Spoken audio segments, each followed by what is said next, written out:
Djeca su sve prisutnija u virtualnom okruženju.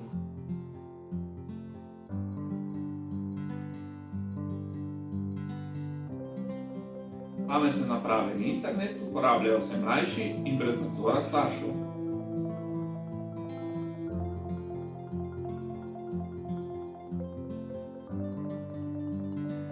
Otroci in starši se ne zavedajo nevarnosti interneta. Pogosto so preveč zmogljivi in preveč neumni.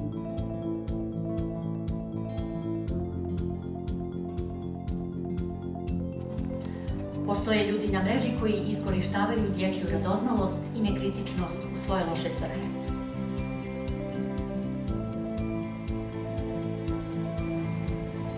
The internet allows offenders to access children under the pretext of friendship. Storilci so manipulativni, zato je otroci hitro spustijo svojo zasebnost in intimnost.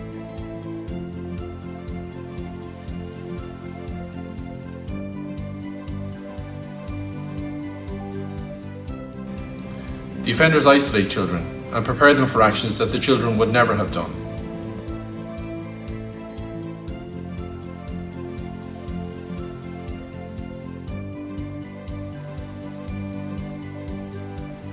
Kada počinilac uspostavi dovoljno povjerljiv odnos sa djetetom, seksualno zlostavljanje je udaljeno samo nekoliko klikova.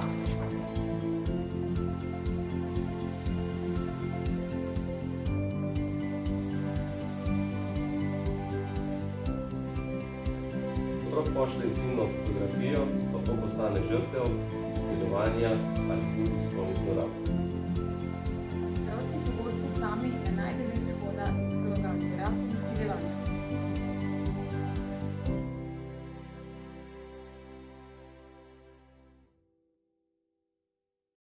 Posljedice seksualnog zlostavljanja djeci su veoma teške i doživotne.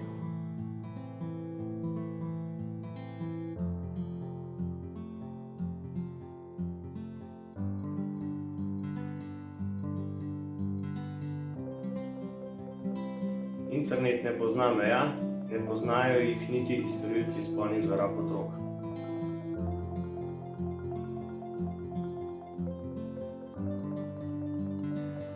U regionu Zapadnog Balkana zlostavljanje je još lakše za počinioca zbog veza i jezičkih sličnosti.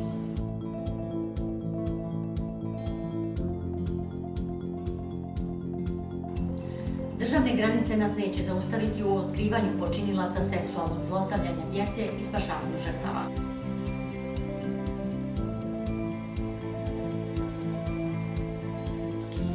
Ја поддржуваме и зајакнуваме соработката со земјите од Западен Балкан, Европа и останокот од светот за заедничка борба против сексуална експлоатација на деца.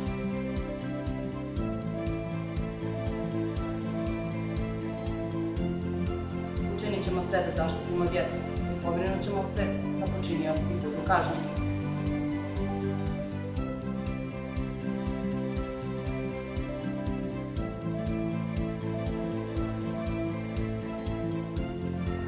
Samo zajedničkim radom možemo spriječiti seksualno zlostavljanje djece.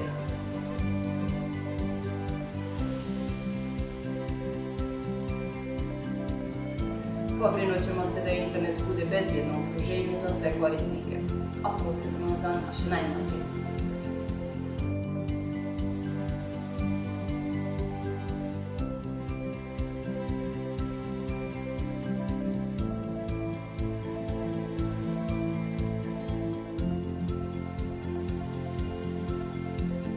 Djeco, recite ne nepoznatim osobama.